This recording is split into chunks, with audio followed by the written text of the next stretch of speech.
को मेरा प्रणाम। कैसे हैं आप सभी लोग। और आज आपको मिलाने लाई हूँ मैं पिथौरागढ़ के ग्रीन वैली स्कूल के फाउंडर एडवोकेट मनोज कुमार जोशी जी से।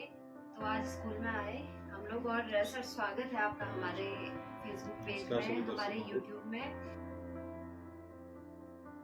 ग्रीन वैली स्कूल में पहली बार मैं आई हूँ। मैंने आपको बताया था हल्द्वानी में मेरे रिलेटिव रहते हैं, उनके बच्चे का एडमिशन करना था।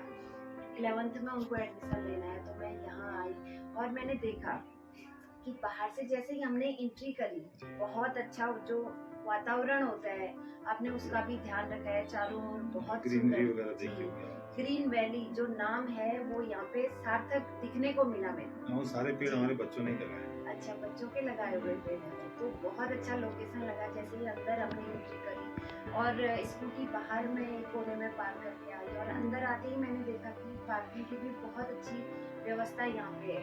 हाँ, पेरेंट्स आते हैं छोड़ने के लिए या पीटीएम वगैरह में, और जैसे मॉर्निंग में कोई ड्रॉप करने आता है स्टाफ की गाड़ी, तो उसके लिए हमने सेपरेट अरेंजमेंट किया हुआ है।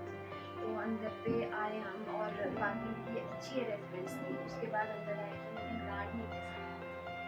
वो एक्चुअली जो पीटीसी में रहते हैं, आज वहाँ पे दीदी मिली होंगी आपको, और एक्चुअली उनको हॉस्पिटल जाना था, इसलिए उनका फोन आया। ह्यूमन से तो समझना पड़ता है, हर समय हर कोई उपलब्ध नहीं हो सकता। उनकी जगह फिर एक दीदी को खड़ा किया था हमने, हिमानी को।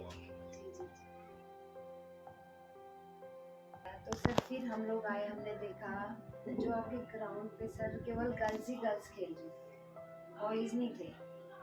बच्चे खेल रहे थे गर्ल्स, जी, केवल गर्ल्स खेल रही थी। नहीं, एक्चुअली क्या है कि जैसे आपने कभी देखा होगा, क्या होता है, जैसे वुमेन्स हॉकी टीम और वुमेन्स बास्केटबॉल टीम से फिर अलग होता है ना।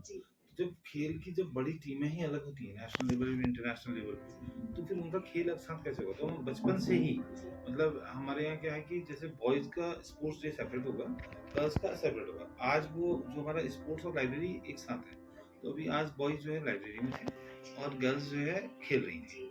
एक तो इससे क्या होता है कि सारे बच्चों को खेलने के लिए स्पेस भी मिल जाता है, ठीक है। दूसरा ये है कि हर एक उनका क्या ना, डिफरेंट जेंडर है, डिफरेंट बॉडी स्टेमिना है, और खेल की कई बार चॉइस भी अलग होती है। कई बार लड़कियां रस्सी कूद पसंद करती हैं, लड़के नहीं करते हैं, तो वो चॉइस भी अलग है, स्टेमिना डिफरेंट है, इसलिए हम स्पोर्ट्स को सेपरेट कराते हैं। मतलब वो बाहर रहेंगे तो ये अंदर, और ये अंदर रहेंगे तो वो बाहर रहेंगे, इस तरह से। हाँ, बता रहे थे हल्द्वानी से आ रहे हो ना? हल्द्वानी से आ रहे हैं, 11th क्लास में उनको एडमिशन चाहिए। तो फीस वगैरह का, फीस एक्चुअली स्पेसिफिकली तो वॉट तो नहीं हो रहता, पेपर पे होगा। जैसे मैं आपको बताऊँ, ये जैसे ये फीस की डिटेल तो आपको इसमें मिल जाएगी, और लेकिन मैं आपको वैसे इन शॉर्ट बताता हूँ नटशेल में कि जितने भी हमारे सीबीएसई स्कूल्स हैं पिथौरागढ़ के अंदर हो कहीं भी हो, तो ऑलमोस्ट फीस का जो स्ट्रक्चर होता है लगभग बराबर रहता है। एक शहर में तो बराबर ही होता है, वैसे कि 100-200 रुपये ऊपर नीचे वो स्कूल की फैसिलिटीज या उनका इंफ्रा कैसा है उसके बेसिस पे थोड़ा वेरिएशन होता है। वो 100-200 रुपये ऊपर नीचे होगा, बाकी नहीं होता है, तो लगभग और स्कूलों के बराबर ही है। और जो एक सबसे बड़ी बात है कि जैसे कोई अच्छा, जैसे वो बच्चा आप कह रहे हैं, तो जब आप उनको लाएंगे तो उनका एकेडमिक्स और उनकी परसेंटेज 10th में कैसी आएगी, ठीक है, उसके बेसिस पे उनकी एडमिशन फीस में हमारे पास 80% तक स्कॉलरशिप है एडमिशन फीस में। यानी अगर एडमिशन फीस में 80% तक उनको डिस्काउंट मिल सकता है अगर उनका जो एकेडमिक है वो अच्छा है, पढ़ने में वो मेहनती है। क्योंकि हमारे जो फाउंडर्स हैं, जो हमारा जो सोसाइटी है, उनका ये मोटो है कि जो पढ़ने में मेहनत करने वाले बच्चे हैं उनके लिए स्पेशल कुछ एडवांटेज मिलना चाहिए, तो वो हम देते हैं। और उसमें गर्ल्स को तो सीधे ही एडमिशन फीस में 50% है। अगर वो लड़की है तो उसको सीधे आधी ही फीस पड़ेगी, और अगर वो फिर एकेडमिक्स भी अच्छा है तो फिर उसको काफी डिस्काउंट मिलेगा। जी जी जी, बहुत सारे स्कूल्स केवल 10th तक है।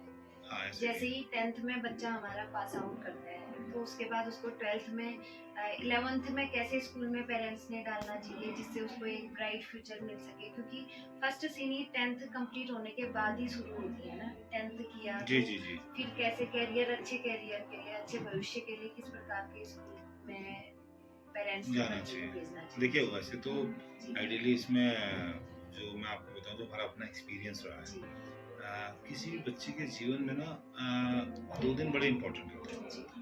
एक तो तब जब आप उसको स्कूल में भर्ती कराते हैं। अब वो तो जो ये 10th के बच्चे हैं उन्होंने आज से 13-14 साल पहले कर लिया, तो अब उनकी एजुकेशन भी कहीं पे हुई है, तो एक तो वो डे होता है। दूसरा डे जो आता है स्टूडेंट लाइफ में इम्पोर्टेंट, जब आप 11th में एडमिशन कराते हैं और एक स्ट्रीम चूज करते हैं, यानी आप ह्यूमैनिटीज लेंगे, आर्ट साइड लेंगे, या आप कॉमर्स पढ़ेंगे, या आप साइंस पढ़ेंगे। तो पहली बात तो आपके बच्चे की जो स्ट्रीम चूज है, यानी किस डायरेक्शन में वो पढ़ेगा, उसके करियर के अकॉर्डिंग, उसकी चॉइस के अकॉर्डिंग, और उसका जो अपनी कैपेसिटी है, जो कैपेसिटी भी महत्वपूर्ण होती है। जैसे मैं आपको एक एक्सपीरियंस शेयर करता हूँ। जैसे हमारा एक बिटिया थी, उसको ना जब वो 10th में पढ़ती थी, तब तक हमारे केवल साइंस साइड चलती थी। तो जब वो 10th में पढ़ती थी ना, उसको ना ये डर हो गया था कि मैं पास कैसे होंगी। उनकी मम्मी मेरे पास आती थी, मेरी बेटी कैसे पास होगा, ये उनका कहना था। तो हमने कहा कि नहीं, पास होगी, क्यों नहीं होगी, टेंशन मत लीजिए, आप उस पर मेहनत की। तो जब वो पास हुई ना, तो फिर हमने स्पेशली, मैंने ना उस बैच के 2 बच्चों के लिए फिर हमने ह्यूमैनिटीज स्टार्ट किया, आर्ट साइड स्टार्ट किया। और मैं आपको बताऊं कि वो बिटिया इस स्कूल से जज बनने का सपना लेके निकली, जो कि 10th में शायद पास होने से भी इसको डर लगता था मैं पास करें, क्योंकि जैसे उससे मैथ्स, साइंस, ठीक है, फिजिक्स, केमिस्ट्री, मैथमेटिक्स, ये 3 विषय जब हट गए ना उससे बायो, और वो उसने भूगोल पढ़ा, उसने इतिहास पढ़ा, और हिस्ट्री पढ़ी, ज्योग्राफी पढ़ी, और आपका क्या कहते हैं पॉलिटिकल साइंस पढ़ा। तो जैसे ही वो विषय बदले ना, क्योंकि इंग्लिश उनको आती थी, तो विषय चेंज होते उसका आत्मविश्वास बढ़ने लगा। तो यानी कि जब वो 12th तक पहुंची, तो वो उसने 12th टॉप भी किया, पता है हमारे स्कूल में। वो बच्चा जो 10th में ये सोचता था मैं पास कैसे होऊंगा, वो 12th में हमारे स्कूल की हाईएस्ट स्कोरर रही। तो ये एक चेंज होता है। तो कभी भी जब मैं पेरेंट्स से कौन सा स्कूल चुने, उससे पहले मैं उनसे ये बात कहना चाहूंगा कि आप साइट कौन सी चुनने वाले हैं उसके लिए, कि आप कहीं इस उसमें तो नहीं, क्योंकि जनरली क्या होता है ना, पेरेंट्स का एक वो मैं आपको बताऊं, लोगों का कहना होता है कि अब पब्लिक स्कूल में पढ़ा है, इतना खर्चा किया, तो साइंस ही पढ़ना चाहिए। एक दिमाग में सेटअप है साइंस ही पढ़े। मेरे को कई पेरेंट्स ऐसी बात करते हैं, फिर एनीहाउ हम उनसे बात करके उनको कन्विंस करते हैं कि साइंस पढ़ना जरूरी नहीं है, बच्चे की पढ़ाई पूरी होना जरूरी है। कई बच्चे क्या है, साइंस पढ़ेंगे, साइंस पढ़ेंगे, साइंस पढ़ेंगे, इसके लिए स्कूल से यहाँ वहाँ भटकते हैं, जहाँ साइंस में एडमिशन हो रहा वहाँ उन्होंने कराया, और उसके बाद क्या होता है, उसके बाद उस बच्चे के साथ जो सबसे गलत बात होती है कि अब उसको लगातार 3-3 4-4 ट्यूशन जाने हैं, ठीक है, उसके बाद आपको शहर का माहौल पता है, तो वो जिस जगह पे होता है ना, उससे बहुत पीछे चले जाता है। और कई बच्चे फिर ओपन बोर्ड की शरण में जाते हैं, एनआईएस से फिर पढ़ाई पूरी करते हैं, तो वो बच्चे, और कॉलेज में जाके फिर उसको साइंस मिलनी नहीं है, क्योंकि उतनी परसेंटेज तो वो लाएगा नहीं। पढ़ना उसने 12th के बाद फिर आर्ट्स ही है, या उसने प्राइवेट ही पढ़ना है। तो जब वहां पे उसके साथ वो कंडीशन आ सकती है, तो अगर आप उसे यहाँ पे ह्यूमैनिटीज या कॉमर्स की ओर मूव करेंगे, और जरूरी नहीं है, हमारे पास ऐसे बच्चों के एग्जाम्पल भी हैं। हमारी एक बिटिया है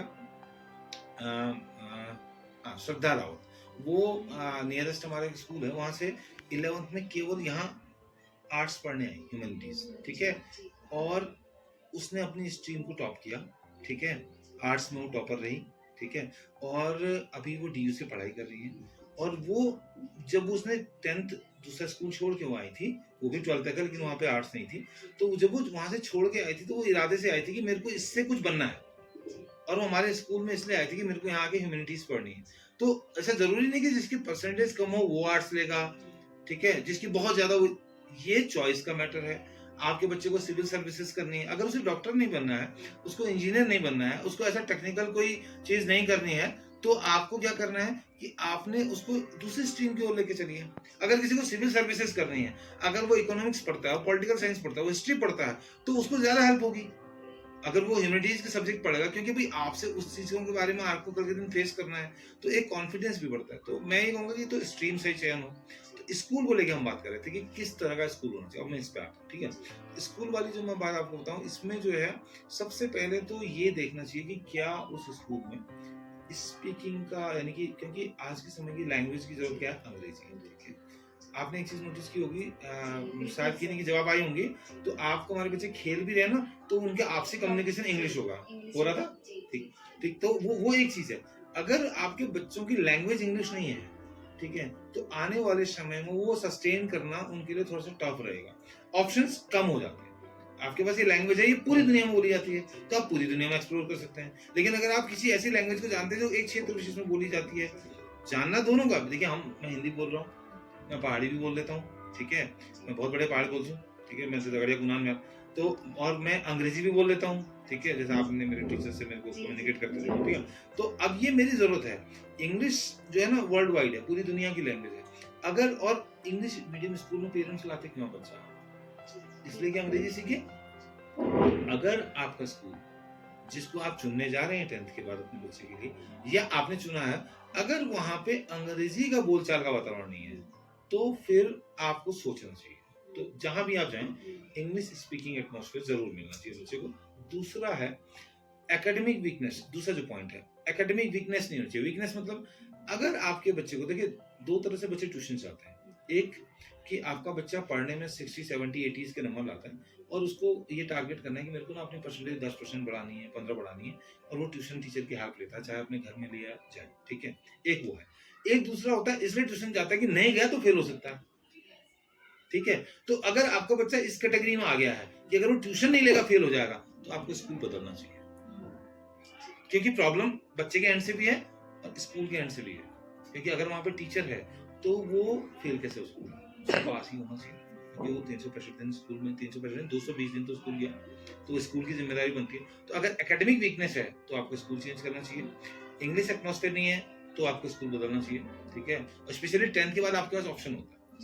10th तक तो ऐसा होता है कि बच्चे एडजस्ट करते हैं। 10th में कई बहुत अच्छे दोस्त भी, एक साइंस में चले जाता है, एक आर्ट्स में चले जाता है। और सबसे खतरनाक यहाँ पे होता है, क्या होता है कि जैसे 10th तक आपके बच्चे ने पढ़ा और कई बच्चे इसलिए आर्ट्स ले लेते हैं कि उसके बहुत अच्छे दोस्त ने ले ली।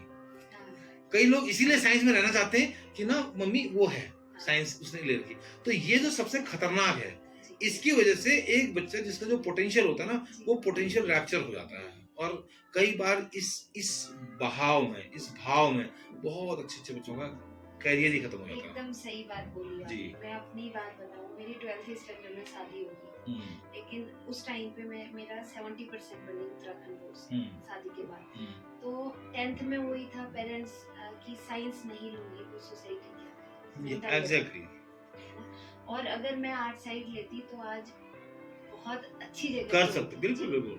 क्योंकि शादी भी हो गई थी और 12th में शादी के बाद एग्जाम दिया है, 70% बनी उत्तराखंड बोर्ड से। तो कहीं ना कहीं नहीं, वो बहुत ही मतलब अगर हम बोर्ड वाइज करें तो वो एक अलग ही सेगमेंट है। मतलब 70% कुछ ही बच्चों को आते हैं बिल्कुल। आज से 12 साल पहले तो वही था, अगर मैं आर्ट साइड लेती तो मैं बहुत अच्छा कर सकती जी।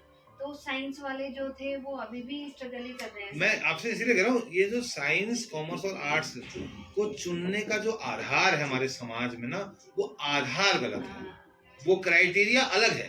यानी आप इस स्ट्रीम को चुनेंगे बच्चे के करियर, उसकी सोच और उसकी रुचि के अनुरूप, लेकिन चुनते किसकी वजह से हैं, वो क्या कहेंगे बच्चा इस, और यहाँ ले गए हो और आर्ट्स पढ़ा रहे हो, ठीक है।